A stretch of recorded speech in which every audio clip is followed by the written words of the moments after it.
আসসালামু আলাইকুম প্রিয় দর্শক। অন্য মঞ্চের আলোচনায় আমাদের আজকের অতিথি। অবৈধ ইউনূস সরকারের আমলে আইএমএফ ঋণের কিস্তি ছাড় দেয়নি, যা শেখ হাসিনার আমলে অনুমোদন দেওয়া হয়েছিল এবং ছাড়ও দেওয়া হয়েছিল কয়েকটি কিস্তি। আইএমএফ তখন বলেছিল নির্বাচিত সরকার ছাড়া বাংলাদেশে আর কোনো টাকা দেওয়া হবে না। অর্থাৎ ইউনূস সরকারকে আইএমএফ দখলদার, অবৈধ হিসাবে স্বীকৃতি দিয়েছিল। আন্তর্জাতিক খেলোয়াড় ইউনূস আইএমএফ এর কাছ থেকে কিছু আদায় তো করতে পারেইনি, বরং তারা নানা রকম কথা বলেছে যে আইএমএফ এর কিস্তি ছাড়াই চলে যাবে বাংলাদেশের। এখন ইউনূসের বর্ধিত তারেক রহমানের সরকার কথিত নির্বাচনের মাধ্যমে ক্ষমতায় বসেছে। আইএমএফ এর প্রতিনিধিরা ঢাকায় এসে আলোচনা করে গেছে, কিন্তু তারপরও অর্থমন্ত্রী আমির খসরু মাহমুদ চৌধুরীকে দলবল নিয়ে যেতে হয়েছে ওয়াশিংটনে আইএমএফ এর দরবারে। আপনার কি মনে হয় আইএমএফ কিস্তি ছাড় করবে? ইতিমধ্যেই খবর প্রকাশিত হয়েছে আইএমএফ কিস্তি ছাড় করবে না। দেখা যাক তো ব্যাপারটা আসলে কি।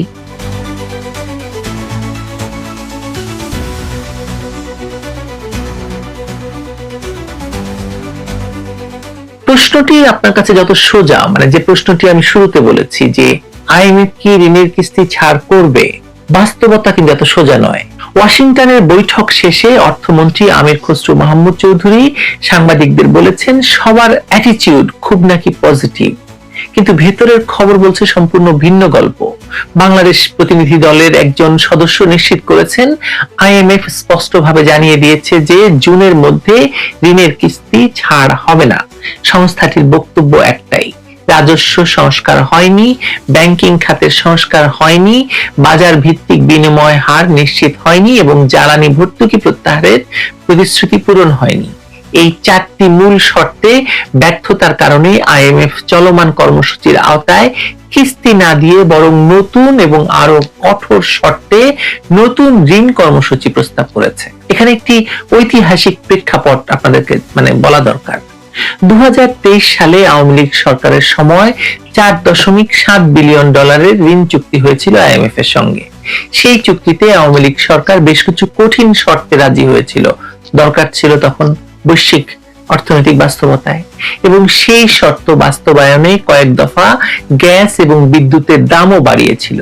মানুষের কষ্ট হয়েছিল খুব, কিন্তু সংস্কারের পথে সরকার হাঁটছিল।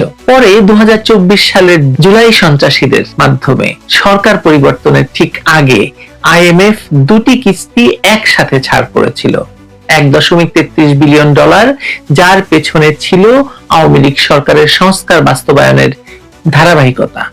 এরপর ইউনূসের অবৈধ সরকার ক্ষমতায় বসে সংস্কারের নামে নিষ্ক্রিয়তার 18 মাস পার করেছে।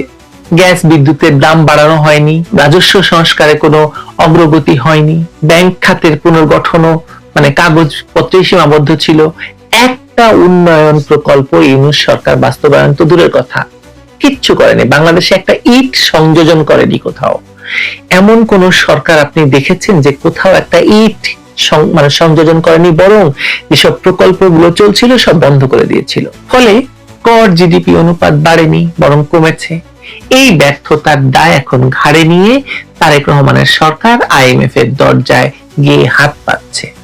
পরিস্থিতি আরো জটিল হয়েছে সংসদে পাশ হওয়া ব্যাংক রেজলিউশন বিলের 18 ক ধারাকে কেন্দ্র করে। এই ধারায় সমস্যাগ্রস্ত ব্যাংকের পুরনো মালিকদের ফিরে আসার সুযোগ রাখা হয়েছে। আইএমএফ এতে সরাসরি উদ্বেগ জানিয়েছে। একই সাথে সংস্থাটি প্রশ্ন তুলেছে বাজেটের অর্থ দিয়ে আমানতকারীদের পাওনা মেটানোর পরিকল্পনা নিয়েও। অর্থাৎ তারেক সরকারের আর্থিক নীতির কাঠামোটাই আইএমএফ এর কাছে প্রশ্নবিদ্ধ হয়ে পড়েছে।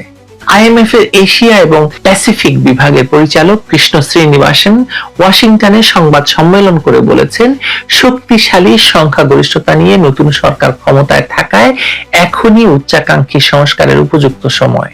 কথাটা শুনতে সৌজন্যমূলক মনে হলেও আসলে এটি একটি কঠোর বার্তা। করো, তারপর ঋণ পাবে, সংস্কার আগে করো। প্রতিশ্রুতিতে আর কাজ হবে না, এবার বাস্তবায়ন করে দেখাও। কিন্তু বাস্তবতা হলো তারেক সরকার রাজনৈতিক বৈধতার সংকটে ভুগছে। যে সংস্কার করতে গেলে জনগণের কষ্ট বাড়বে, যেমন জ্বালানির ভর্তুকি তুলে দেওয়া বা একক ভ্যাট হার চালু করা, সেগুলো করার সাহস বা সক্ষমতা এই সরকারের আছে কিনা সেটা গভীর সন্দেহের বিষয়। সিপিডি নির্বাহী পরিচালক ডক্টর ফাহমিদা খাতুন ঠিকই বলেছেন, অন্তর্বর্তী সরকারের সময় আইএমএফ এর শর্ত বাস্তবায়নের উদ্যোগ পুরোপুরি স্থবির হয়ে গিয়েছিল। সেই স্থবিরতার মূল্য এখন দিতে হচ্ছে, আর তার উপর চাপা পড়েছে নতুন সংকট।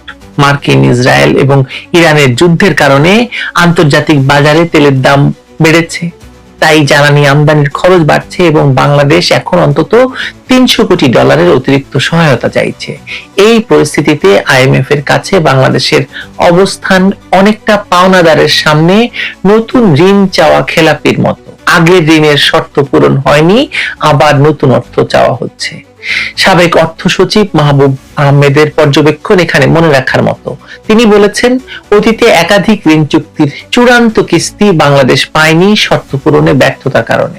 ইতিহাস বলছে আইএমএফ এর সম্পূর্ণ ঋণ বাংলাদেশ মাত্র একবার তুলতে পেরেছে 2012 সালে। সেটি ছিল আওয়ামী লীগ সরকারের সময়কালের $1 বিলিয়ন চুক্তি।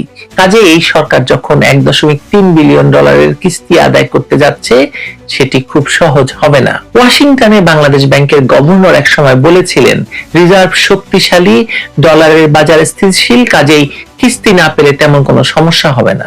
ওই যে হাসান মনসুর বলেছিলেন কথা। এই আত্মশ্লাঘার বিপদ কি হয়েছিল? আইএমএফ কর্মসূচি শুধু ডলারের প্রশ্ন নয়, এটি দেশের অর্থনৈতিক বিশ্বাসযোগ্যতার প্রতীক।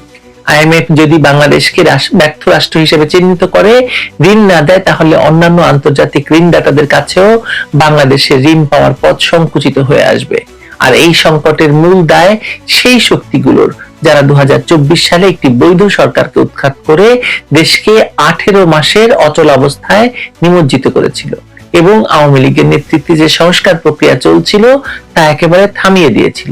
আন্তর্জাতিক মুদ্রা তহবিল বা আইএমএফ এর সঙ্গে চলমান ঋণ কর্মসূচির বাকি কিস্তি ছাড় নিয়ে অনিশ্চয়তার মধ্যে সংস্থাটির মনোভাব ইতিবাচক বলে জানিয়েছেন অর্থমন্ত্রী আমির খসরু মাহমুদ চৌধুরী।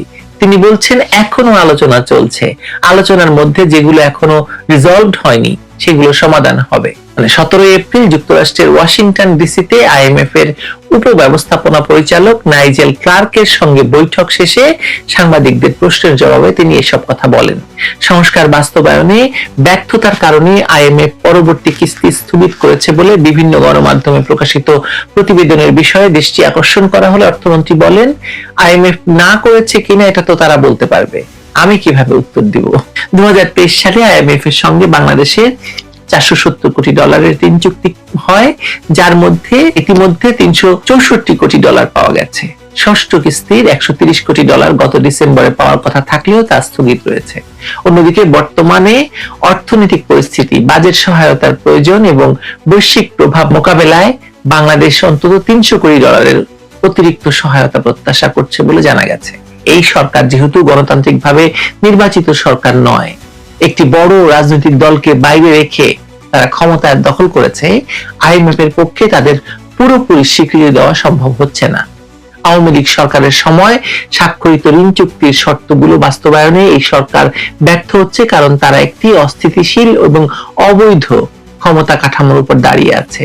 বাংলাদেশের মূল অর্থনৈতিক কাঠামো ধ্বংস করে তারা এখন আইএমএফ এর কাছ থেকে ঋণ আদায় করতে যাচ্ছে, কিন্তু আন্তর্জাতিক প্রতিষ্ঠানগুলি তাদের সন্দেহের চোখে দেখছে। অর্থমন্ত্রী আমির খসরু মাহমুদ চৌধুরী ওয়াশিংটনে গিয়ে যাই বলুন না কেন, বাস্তবতা হলো আইএমএফ বাংলাদেশকে ঋণের কিস্তি ছাড় দিচ্ছে না, কারণ তারা জানে এই সরকার টেকসই নয়, এই সরকারের নীতি নির্ধারণের ক্ষমতা সীমিত এবং এই সরকার দেশের অর্থনৈতিক ভিত্তি পুনর্গঠন করতে পারবে না। আইএমএফ চায় একটি স্থিতিশীল, গণতান্ত্রিক এবং জবাবদিহিমূলক সরকারের সঙ্গে কাজ করতে, যা দীর্ঘমেয়াদী সংস্কার বাস্তবায়ন করতে সম্ভব। তারেক রহমানের সরকার সেই বৈশিষ্ট্যের অধিকারী নয়, তাই আইএমএফ ঋণ কিস্তি ছাড় দিচ্ছে না। ইউনূসকে দেয়নি, তারেককেও দেবে না। বাংলাদেশকে স্থিতিশীল এবং উন্নয়নশীল রাখতে হলে অবশ্যই একটি গণতান্ত্রিক, সংবিধানবাদী এবং মুক্তিযুদ্ধের চেতনায় বিশ্বাসী সরকার ক্ষমতায় থাকতে হবে। সেই সরকারই কেবল আইএমএফ সহ আন্তর্জাতিক সম্প্রদায়ের আস্থা অর্জন করতে পারবে এবং দেশের অর্থনীতিকে সঠিক পথে নিয়ে যেতে পারবে। আসলে আইএমএফ ঋণের কিস্তি ছাড় না করার পেছনে সংস্কার বাস্তবায়নের ব্যর্থতা শুধু একটি অজুহাত মাত্র। মূল কারণ হলো বাংলাদেশে এখন যে সরকারটি আছে সেটি আন্তর্জাতিক আইনের চোখে অবৈধ নয়, কিন্তু নৈতিক এবং গণতান্ত্রিক চোখে অবৈধ। ইউনূস তারেক শিবির সংবিধান লঙ্ঘন করে আওয়ামী লীগকে নিষিদ্ধ করে সরকার গঠন করেছে, আর এটা প্রমাণ করছে যে তারা ক্ষমতায় এসেছে জনগণের ম্যান্ডেটে নয়, বিদেশি লবি এবং সেনা সমর্থিত ষড়যন্ত্রে। আইএমএফ এর মতো একটি বহুজাতিক প্রতিষ্ঠান কিভাবে সেই সরকারের হাতে শত শত কোটি ডলার তুলে দেবে, যখন তারা জানে এই অর্থ দিয়ে হয়তো জনগণের কল্যাণ নয়, বরং ক্ষমতা দখলের খরচ মেটানো হবে। ইতিমধ্যেই তেলের বাজারে অস্থিরতা সৃষ্টি করে নির্বাচনী ব্যয় তুলে নেওয়া হয়েছে। ভারত ও বাংলাদেশ সম্পর্কের ক্ষেত্রে একটি অত্যন্ত গুরুত্বপূর্ণ দিন। ঢাকা ও দিল্লির মধ্যে দীর্ঘদিনের জমে থাকা বরফ গলতে শুরু করার স্পষ্ট ইঙ্গিত পাওয়া যাচ্ছে বেশ কিছুদিন ধরেই। যদিও বাংলাদেশ সরকারের তরফ থেকে গৃহীত কিছু সিদ্ধান্ত নতুন করে বরফ জমার পরিস্থিতিও তৈরি করছে, গলা নয়। এখন বরফ গলবে না আরো জমাট বাঁধবে তার একটা পরীক্ষা আজ হবে দিল্লিতে। যে প্রসঙ্গে হবে এই পরীক্ষা সেটা হলো পররাষ্ট্রমন্ত্রী ডক্টর খলিলুর রহমানের হাই ভোল্টেজ দিল্লি সফর ঘিরে। বাংলাদেশের নতুন পররাষ্ট্রমন্ত্রী ডক্টর খলিলুর রহমান আজই তার প্রথম দ্বিপাক্ষিক সফরে দিল্লিতে পৌঁছাচ্ছেন। গত ফেব্রুয়ারির নির্বাচনে বিএনপি নেতৃত্বাধীন সরকার ক্ষমতায় আসার পর এটি কোনো শীর্ষ পর্যায়ের বাংলাদেশি নেতার প্রথম ভারত সফর। বৈঠকের সূচি ভারতের পররাষ্ট্রমন্ত্রী এস জয়শঙ্কর, জাতীয় নিরাপত্তা উপদেষ্টা অজিত ডোভাল এবং পেট্রোলিয়াম মন্ত্রী হরদীপ সিং পুরীর সঙ্গে আলাদা আলাদাভাবে গুরুত্বপূর্ণ বৈঠক হবে। বাংলাদেশের পক্ষ থেকে যেগুলো স্বাভাবিক এজেন্ডা হিসেবে থাকবে সেগুলো হলো শেখ হাসিনার প্রত্যর্পণ ইস্যু, তাদের মধ্যে প্রধানতম। কূটনৈতিক সূত্রে খবর, ঢাকা এই সফরে প্রাক্তন প্রধানমন্ত্রী শেখ হাসিনার প্রত্যর্পণের বিষয়টি আনুষ্ঠানিকভাবে পুনরায় তুলতে পারে। এই বিষয়ে তারেক রহমান সরকার ইতিমধ্যে ভারতকে মোটামুটি একটি কড়া সহজ ভাষায় কড়া চিঠি দিয়েছে। এছাড়াও শহীদ শরীফ ওসমান বিন হাদি হত্যা মামলায় অভিযুক্ত ফয়সাল করিম মাসুদের নামও আলোচনায় আসার সম্ভাবনা রয়েছে। সম্ভাবনা আছে তার এবং তার সঙ্গে ধৃত সহকারীকে ফেরত পাঠাবার দাবি। এরপর আছে ভারত থেকে গম ও জ্বালানি আমদানি নিয়ে সমঝোতা। মধ্যপ্রাচ্যের চলমান যুদ্ধের কারণে বিশ্ববাজারে গমের সংকট দেখা দেয় ভারত তাদের রপ্তানি নিষেধাজ্ঞা শিথিল করে বাংলাদেশে বড় ধরনের গম সরবরাহের সবুজ সংকেত দিতে পারে এবং সেই ব্যাপারে কথা বলতে খলিলুর রহমান আসছেন। তার আলোচনায় এটাও থাকবে। যদিও এ ব্যাপারে আমেরিকা আপত্তি তুলতে পারে, কারণ মোহাম্মদ ইউনূস সরকারের সঙ্গে স্বাক্ষর করা বাণিজ্য চুক্তি অনুযায়ী বাংলাদেশের গম আমদানির পুরো ব্যাপারটা আমেরিকা থেকে করার কথা। পাশাপাশি জ্বালানি সংকট মোকাবিলায় ভারত থেকে আরো বেশি পরিমাণে ডিজেল আমদানির বিষয়েও আজকে আলোচনা হতে পারে হরদীপ সিং পুরী ভারতের পেট্রোলিয়াম মন্ত্রীর সাথে। তৃতীয়ত, গঙ্গা জল চুক্তি ও তিস্তা ইস্যু। 1996 সালের গঙ্গা জল চুক্তির মেয়াদ এই বছরই শেষ হচ্ছে। আজকের আলোচনায় এই চুক্তি নবায়নের জন্য দ্রুত নেগোসিয়েশন শুরু করার বিষয়টি অগ্রাধিকার পাবে। তিস্তা চুক্তি নিয়ে দীর্ঘদিন ধরে চলা অচলাবস্থা কাটানোর জন্য একটি ফরওয়ার্ড লুকিং বা ইতিবাচক দৃষ্টিভঙ্গি নিয়ে আলোচনার ইঙ্গিত দিয়েছেন ভারতের হাই কমিশনার প্রণয় ভার্মা। ইউনূসের অন্তর্বর্তী সরকার তিস্তা বাঁধ তৈরির প্রকল্প নিয়ে চীনের সঙ্গে চুক্তি করেছিল বলে খবর। ভারত এটা কোনোভাবেই করতে দেবে না, বরং ভারত উল্টো চাপ দিচ্ছে এই চুক্তি অনুযায়ী এই বাঁধ তৈরির কাজ ভারতকে দিতে হবে। বাংলাদেশের সঙ্গে সম্পর্ক উন্নত করতে গেলে চীনকে তিস্তা প্রকল্পে রাখা যাবে না, কারণ তিস্তা প্রকল্প যেখানটায় হবে সেটা ভারতের যে ওই শিলিগুড়ি করিডর, যেটাকে চিকেন স্নেক বলা হয়, তার কাছাকাছি। সেখানে একটি যে বিমানবন্দর তৈরির ব্যাপারটা নিয়ে চীনের সাথে যে চুক্তি হয়েছে, সেই চুক্তির বিরুদ্ধেও কিন্তু ভারত আজকে সেখানে বক্তব্য রাখতে পারে, কারণ এই ব্যাপারগুলো আসবে আলোচনায়। এছাড়া বাংলাদেশের পক্ষ থেকে ভিসা সমস্যার সমাধান ও সীমান্ত পরিস্থিতি নিয়ে আলোচনা তোলা হবে। অন্তর্বর্তী সরকারের সময় ভারতীয় ভিসা দেওয়ার ক্ষেত্রে যে কঠোরতা দেখা গিয়েছিল তা স্বাভাবিক করার দাবি জানাবে ঢাকা। এছাড়া সীমান্তে জিরো ক্যাজুয়ালিটি বা যাতে কোনো প্রাণহানি না হয়, সেইটা দুই দেশের নতুন কোনো সমন্বিত একটা কোঅর্ডিনেটেড সীমান্ত ব্যবস্থাপনার প্রোটোকল নিয়েও আজকে কথা হতে পারে। সংক্ষেপে পরিস্থিতি হলো, গত 1.5 বছরের টানাপোড়েন কাটিয়ে বাংলাদেশ ফার্স্ট নীতিতে দিল্লির সঙ্গে একটি উইন উইন বা পারস্পরিক লাভজনক সম্পর্কের নতুন সমীকরণ তৈরি করতে চাইছে বর্তমান তারেক রহমান সরকার। এটি একটি বিশাল ভূ রাজনৈতিক পরিবর্তনের ইঙ্গিত। আজকের এই সফরের ফলাফলের উপর নির্ভর করছে আগামী কয়েক বছর দক্ষিণ এশিয়ার রাজনীতির গতিপথ কোন দিকে মোড় নেবে। এসব দাবিগুলো মূলত উঠবে বাংলাদেশের পক্ষ থেকে, কিন্তু এর বাইরে ভারতের কিছু বিশেষ দাবি আছে বাংলাদেশের কাছে। কারণ কূটনীতিতে কোনো পক্ষই শুধু দাবি নিয়ে আসে না, বরং গিভ অ্যান্ড টেক বা দেয়া নেওয়ার মাধ্যমেই সমীকরণ মেলানো হয়। 7 এপ্রিল 2026-এর এই হাই ভোল্টেজ বৈঠকে ভারত যে বিষয়গুলোতে ঢাকাকে কড়া চাপে রাখবে বা জোরালো দাবি জানাবে, সেগুলো মোটামুটি এরকম রাজনৈতিক অন্তর্ভুক্তিকরণ ও আওয়ামী লীগের ভবিষ্যৎ। এ বিষয়ে নয়াদিল্লি মনে করে বাংলাদেশে দীর্ঘমেয়াদী স্থিতিশীলতার জন্য একটি ভারসাম্যপূর্ণ রাজনৈতিক পরিবেশ প্রয়োজন। ভারত স্পষ্টভাবেই চাইবে যে আওয়ামী লীগের উপর কোনো ধরনের আনুষ্ঠানিক নিষেধাজ্ঞা যেন বজায় না থাকে এবং দলটিকে রাজনৈতিকভাবে কাজ করার সুযোগ যেন দেওয়া হয়। দিল্লির যুক্তি, একটি বৃহৎ রাজনৈতিক শক্তিকে বাইরে রেখে অন্তর্ভুক্তিমূলক গণতন্ত্র সম্ভব নয়। যদি আওয়ামী লীগকে নির্বাচন বা রাজনীতির বাইরে রাখা হয়, তবে ভারত এটিকে একদলীয় শাসন বা বিএনপির ক্ষেত্রে বিএনপি শাসন হিসেবে চিত্রিত করতে পারে, যা আন্তর্জাতিক মহলে ঢাকার ভাবমূর্তিতে প্রভাব ফেলবে। এরপর আছে আন্তর্জাতিক অপরাধ ট্রাইব্যুনাল নিয়ে ভারতের আপত্তি। শেখ হাসিনার আমলের মন্ত্রী আমলাদের এবং শেখ হাসিনারও যে বিচার বর্তমান ট্রাইব্যুনালে চলছে তা নিয়ে ভারতের রীতিমতো আপত্তি রয়েছে। ভারত ইতিপূর্বে ধারাবাহিকভাবে বলেছে যে শেখ হাসিনার বিচার কোনো অপরাধিক মামলার বিচার নয়, এই বিচার একান্ত রাজনৈতিক এবং ট্রাইব্যুনাল গঠনের ব্যাপারটি আন্তর্জাতিক ট্রাইব্যুনাল গঠন সংক্রান্ত আইনি পদ্ধতির সম্পূর্ণ বিরোধী।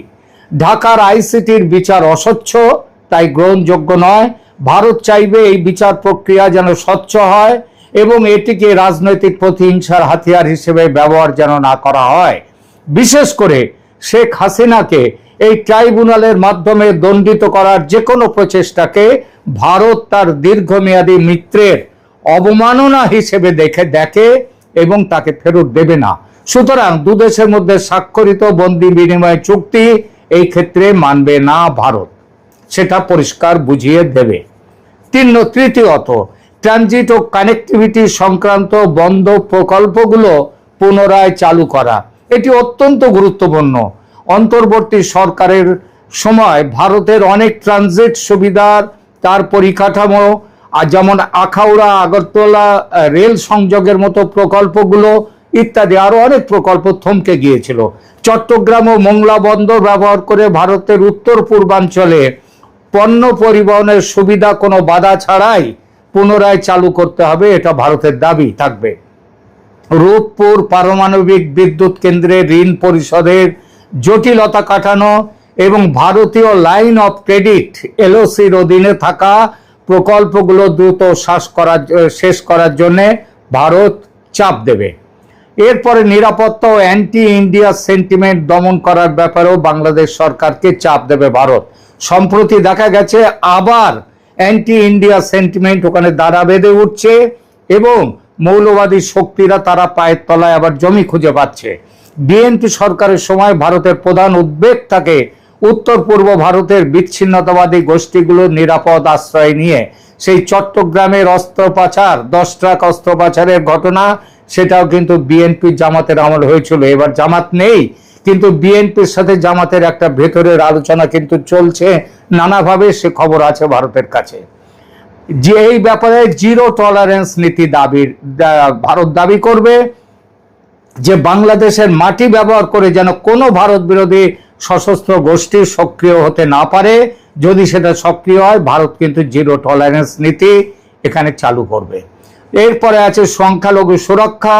গত 1.5 বছরে বাংলাদেশে হিন্দু সহ সংখ্যালঘুদের ওপর কথিত সংখ্যালঘুদের ওপর যে হামলার ঘটনায় ভারত প্রথম থেকেই সোচ্চার, সেগুলোকে পাশ কাটিয়ে মানে মোহাম্মদ ইউনূসের সরকার বারবার বলে গেছে এটা রাজনৈতিক কাণ্ড, এর পেছনে ধর্মীয় ব্যাপার নয়। ভারত সেটা মানেনি। কারণ ওখানে যদি হিন্দুদের ওপর অত্যাচার শুরু হয়, তাহলে 1.5 থেকে 2 কোটির মতো হিন্দু তারা ভারতবর্ষে আবার ভারতে চলে আসতে পারে, যেটা এর আগে যে কোনো গোলমালের সময় হিন্দুরা দলে দলে ভারতে এসছে, সেরকম ঘটনা হতে পারে। ভারত চায় না যে আবার এটা ঘটুক। সুতরাং এই বৈঠকে এটি হবে দিল্লির অন্যতম বড় লিভারেজ বা চাপের জায়গা। এরপরে চীনের ক্রমবর্ধমান প্রভাব রোধ। ভারত চাইবে বাংলাদেশে যেন প্রতিরক্ষা এবং অবকাঠামো খাতে, যেমন তিস্তা প্রকল্প বা সাবমেরিন বেস বা বিমানবন্দরের আধুনিকীকরণ ইত্যাদি, চীনের উপর অতিরিক্ত নির্ভরশীল যেন বাংলাদেশ না হয়।